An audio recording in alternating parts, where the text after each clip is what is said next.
Halo semuanya, ketemu lagi dengan saya Dita Saputra dengan NIM 2005097438. Sudah lama Mimin nggak upload video lagi.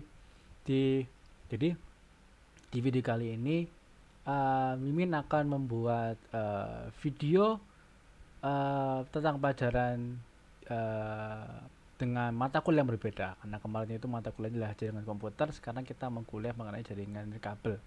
Jadi untuk video pertama di playlist kita yang pertama ini itu kita akan membahas mengenai teori gelombang.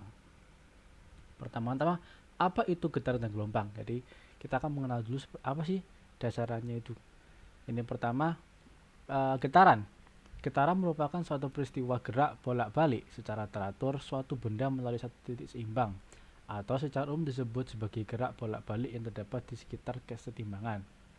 Untuk gelombang sendiri memiliki pengertian didefinisikan sebagai getaran yang merambat melalui medium berupa zat padat, cair, dan gas. Gelombang adalah getaran yang merambat. Itu. Lalu, jadi gelombang ini memiliki beberapa komponen. Mungkin teman-teman yang dulunya waktu SMA atau mungkin SMP juga sudah dapat ya.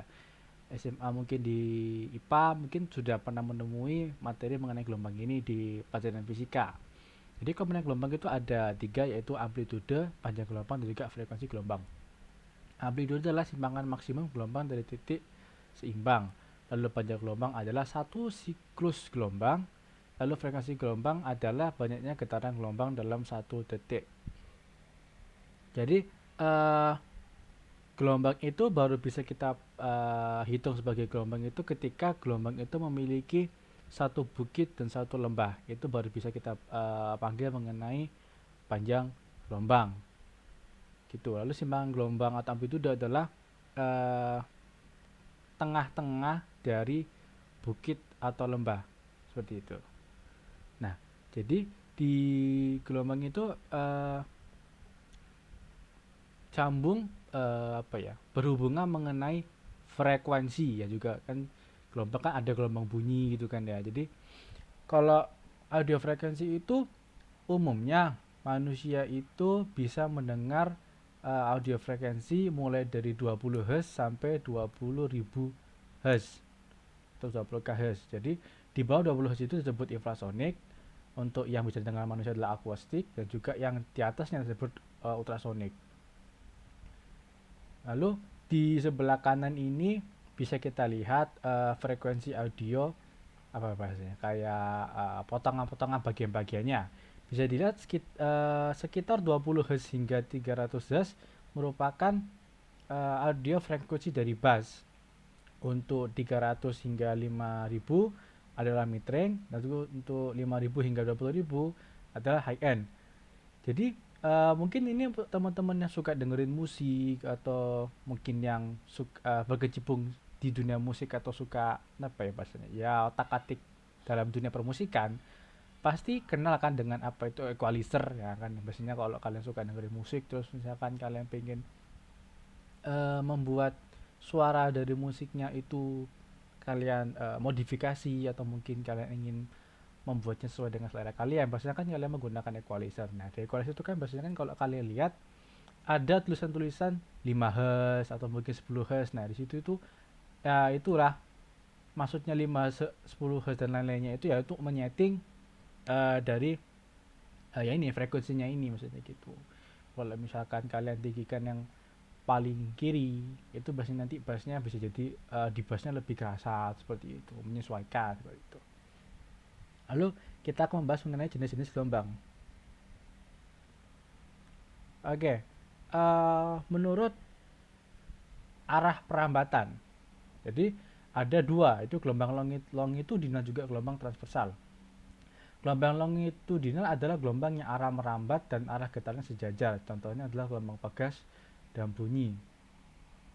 Sedangkan gelombang transversal adalah gelombang dengan gangguan yang tegak lurus setelah arah penjalaran. Misalnya gelombang cahaya, di mana gelombang listrik dan gelombang medan magnetnya tegak lurus kepada arah penjalarannya. Gitu. Lalu untuk menurut kebutuhan medium merambat ada gelombang mekanik dan juga gelombang elektromagnetik. Gelombang mekanik adalah gelombang yang memerlukan medium tempat merambat. Contoh gelombang mekanik, gelombang pada tali dan bunyi. Jadi kan kalau gelombang pada tali itu misalkan kalian punya tali gitu kan ya. Terus itu talinya kalian goyangkan. Nah, itu ketika bergoyang itulah salah satu contoh gelombang mekanik kan. Kalau gelombang elektromagnetik itu adalah gelombang yang energi dan momentumnya dibawa oleh medan listrik E dan medan magnet B yang dapat menjalar melalui vakum atau tanpa membutuhkan medium dalam perambatan gelombangnya. Contoh dari gelombang elektromagnetik adalah gelombang cahaya, gelombang radio. Itu kan nggak perlu medium kayak medium udara atau air itu masih bisa kan, kayak gelombang radio itu kan buktinya seperti itu. Contohnya misalkan kalian di rumah terus antena radionya ada di seberang kota gitu, seperti itu bisa tanpa adanya medium gitu. Kalau menurut amplitudenya ada dua, itu gelombang berjalan juga gelombang stasioner. Gelombang berjalan adalah gelombang yang memiliki amplitude tetap, artinya setiap titik yang dilalui gelombang amplitudenya selalu sama besar. Contohnya gelombang berjalan adalah gelombang air.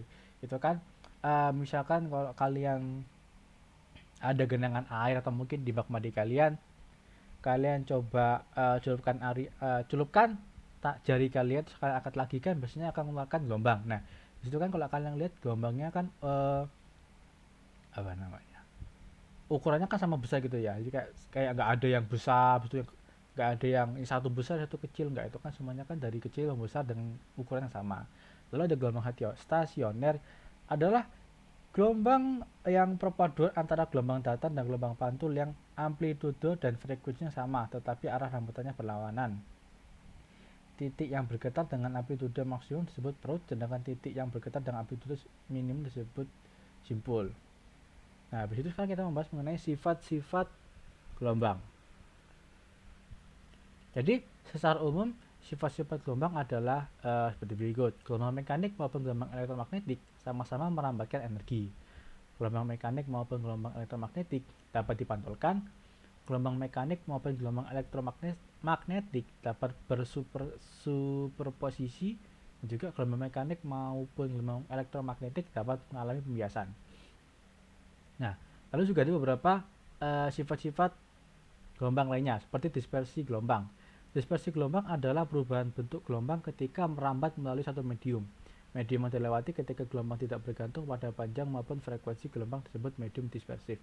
Jadi mungkin gampangannya itu seperti gambar yang di sebelah kanan ini, itu kayak dispersi ya, dimana pada awalnya cahaya yang aslinya adalah cahaya warna putih ketika dikenakan suatu benda akan mengeluarkan warna yang lain, seperti apa ya, mungkin kalau kalian pernah melihat berlian gitu kan ya, apa sih diamond itu bahasa Indonesianya ya, berlian itu kan kalau kadang kalau misalnya kalian kasih cahaya kan biasanya kan muncul pantulan cahaya yang dimana mengeluarkan warna-warni, yaitu seperti itulah contoh nyata dari dispersi gelombang. Pantulan gelombang, ketika gelombang menabrak penghalang atau berada pada ujung dari medium rambatnya, sebagian gelombang akan dipantulkan.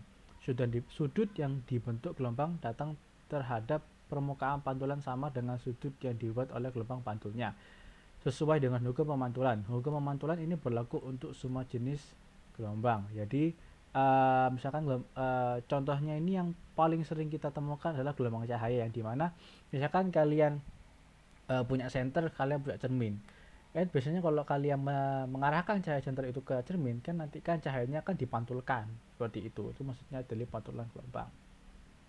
Lalu ada pembiasaan gelombang. Gelombang yang melewati dua medium berbeda, sebagian akan dipantulkan sementara sebagian lainnya akan diteruskan. Pembelokan berkas gelombang yang diteruskan dikenal dengan istilah pembiasan atau refraksi. Salah satu contohnya adalah ketika kita memasukkan pensil ke dalam gelas berisi air dan pensil tersebut terlihat seakan-akan patah, yang seperti dilihat di gambar di sebelah itu kan bentuk dari bendanya itu kan lurus, berarti waktu ketika kita celupkan ke air yang seperti kita sebagai menggunakan pensil, ketika kita mulai dari atas itu akan terlihat phase-nya itu putus atau mungkin berbelok, bengkok. Atau mungkin kalau misalkan kalian lihat dari misalkan gelasnya transparan, kalian lihatnya bukan dari atas tapi dari lihat arah sejajar dengan gelasnya, kan biasanya akan terlihat seperti mengembang lebih besar daripada bentuk aslinya seperti itu. Lalu ada interferensi gelombang. Interferensi atau penggabungan gelombang terjadi ketika dua gelombang koheren bertemu. Interferensi gelombang dapat dilihat pada riak air di permukaan. Ketika terdapat dua sumber gelombang di permukaan air, muka gelombang tersebut akan bertemu dan membentuk pola interferensi. Seperti gambar di atas. Jadi kalau gambar di sebelah ini dilihat ada dua gelombang air yang saling bertabrakan yang menimbulkan pola interferensi, yang juga ini juga bisa disebut dengan noise ya, kalau misalkan di gelombang-gelombang frekuensi ada noise-nya seperti itu. Lalu ada polarisasi gelombang. Polarisasi merujuk pada arah getaran gelombang yang dapat diserap. Polarisasi gelombang terdiri dari polarisasi vertikal dan horizontal.